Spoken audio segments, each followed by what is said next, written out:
Hello, I'm Greg Sadler, and I would like to invite you to our Understanding Anger 2.0 events.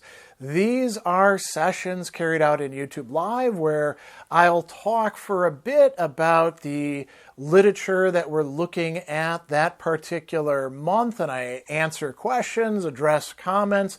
There's a lot of great insights about the emotion of anger that come to us from philosophy, literature, psychology, history, religious studies, all sorts of disciplines.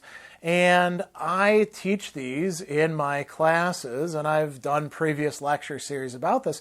So I decided to start it back up again. It's an open-ended series. It might go on for years and years.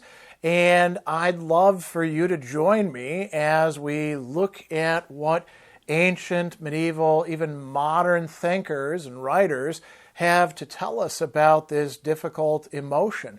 Goes on for about 90 minutes generally. First part of it, I've got some notes prepared. I'll open up the text for you and show you what's going on, give you some of the insights that they have to communicate. And then we go into a conversation where you can write your comments and questions, and I will do my best to address them. So, hopefully you can join me for some of these Understanding Anger 2.0 events.